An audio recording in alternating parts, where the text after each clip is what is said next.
Hello people, today we are carrying on from the Lizard where the last video ended, and just quarter of a mile down the coast is a place called Pistil Meadow, and it has got a story to tell, so let's go on with it.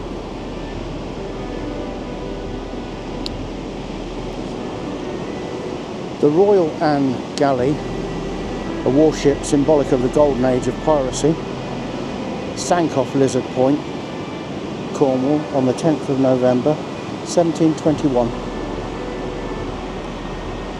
The annals of maritime history are replete with tales of both triumph and tragedy, none more poignant than the shipwreck of the Royal Anne Galley. In the early 18th century, during an era where naval expeditions and maritime trade were at their peak, one vessel's journey would be etched into history, not for its triumphant return, but for its devastating demise. This is the story of the Royal Anne Galley.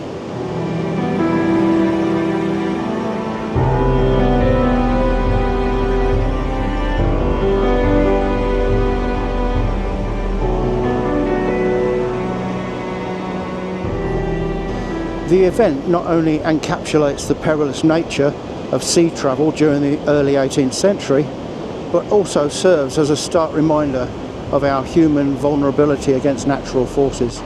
The Royal Anne Galley was a man-of-war ship built at Chatham Dockyard in Kent, England, commissioned by Queen Anne herself. This sixth-rate frigate boasted 42 guns and was designed to serve both in warfare and in diplomacy. On a fateful day in November 1721, it set sail from Plymouth, destined for southern Spain.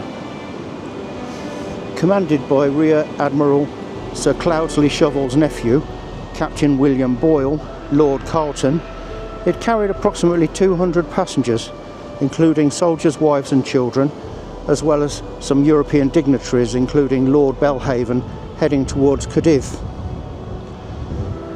To understand the significance of the Royal Anne Galley shipwreck, we have to first appreciate its historical backdrop.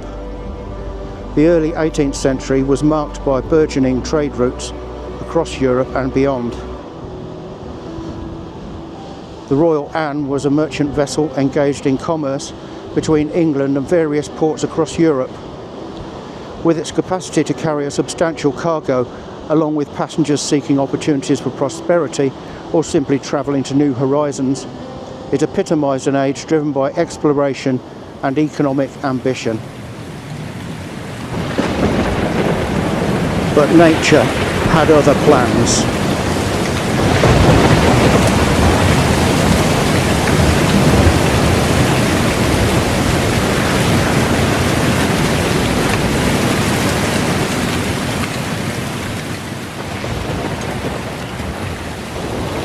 As fierce gales battered its hull against jagged rocks just offshore from Lizard Point, and in treacherous conditions where visibility was almost nil, a location notorious for treacherous waters, the Royal Anne succumbed to overwhelming forces. Witness from local inhabitants reported harrowing scenes. Cries echoed through foggy air as desperate souls clung precariously to life amid crashing waves that relentlessly smashed against their beleaguered craft. The culmination came quickly, her timber planks splintering under duress, met with frigid salt water, engulfing sections below decks where many had sought shelter from the tempestuous storms above. The majestic vessel met her end off Lizard Point near Cornwall on that cold November night.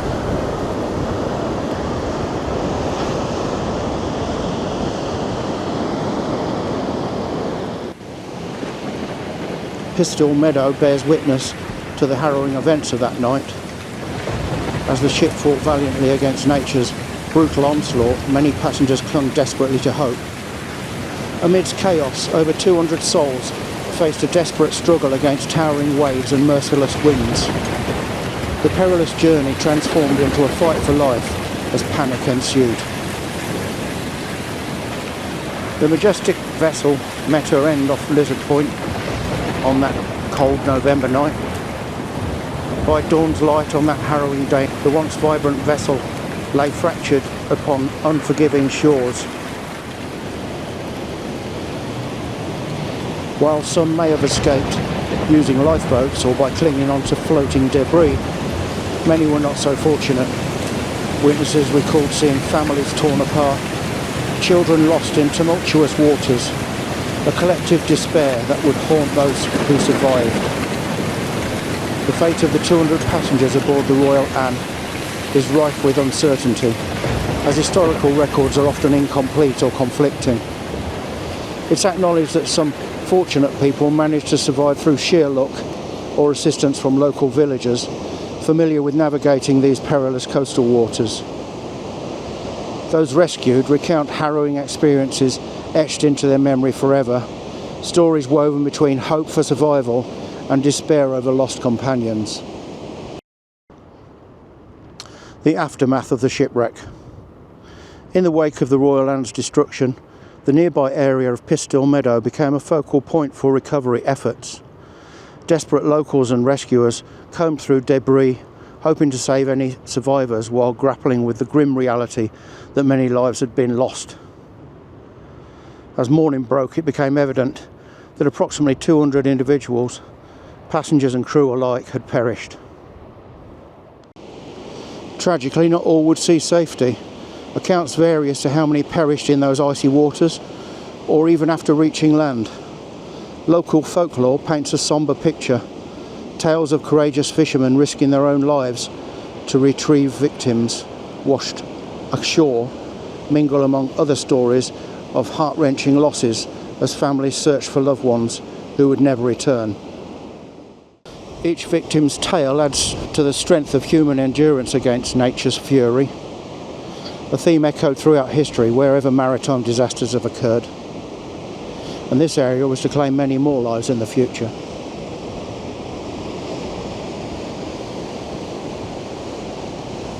Submerged beneath turbulent waves or stranded upon rocky outcrops where no aid could reach them swiftly enough amid chaotic conditions surrounding them at sea, led to many of them to succumb before help arrived. The aftermath was devastating. Not only did it claim lives, but also marked a pivotal moment in maritime history.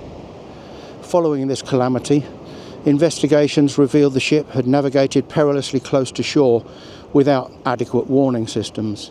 In recognition of these tragedies, significant changes were implemented within naval policies, shaping maritime navigation for generations to come.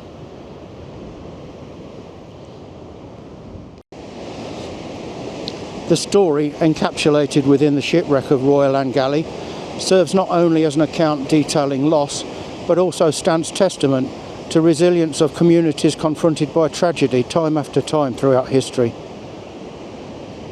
As we reflect upon this maritime disaster so long past, now stretching forward towards present day, it makes us wonder how we might honour the people lost in such a tragedy. Because records of the event vary widely, we'll never really know whether all the passengers were brought ashore or whether the raging sea carried many of them off. Until the 1808 Act of Parliament, which decreed that bodies washed ashore from shipwrecks should be interred in consecrated ground after a Christian burial, such bodies were buried, if at all, in unconsecrated ground, generally close to the place of discovery. This is why the stories of 200 victims buried in the meadow continue. It is not known if Lord Belhaven's body was taken home for burial. The wreck site was rediscovered in 1991 by local diver Robert Sherratt, when numerous objects were recovered from the seabed in the vicinity of cannons, including cutlery, bearing the Belhaven crest, which led to the identification of the wreck. The Maritime Archaeological Sea Trust conducted multi-method geophysical surveys of the meadow. These have included EM conductivity, GPR and earth resistivity, as well as magnetometry. And they say, "We have now completed work on Pistil Meadow. We believe that we have raised serious doubts regarding the truth of the legend of the burial of 200 mariners in mass graves in Pistil Meadow following the catastrophic sinking of the Royal Anne Galley in 1721, with the loss of all crew bar 3, 2 sailors and a boy. Today, Pistil Meadow stands as a tranquil memorial, a place where nature continues its course while preserving echoes of history beneath her surface. Locals, even up to present day, have reported seeing the ghost of a man in a tricorn hat on the cliff path, but he disappears when anyone tries to get close. He would certainly be able to put to rest the number of different stories and theories surrounding the Royal Anne Galley and Pistil Meadow.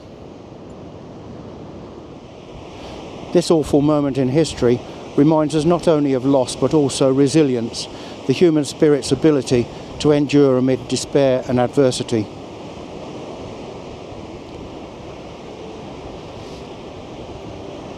The tragic tale of the Royal Anne Galley will resonate through time, a sombre reminder that amidst our grand journeys lie both triumphs and tribulations waiting beyond horizons unseen.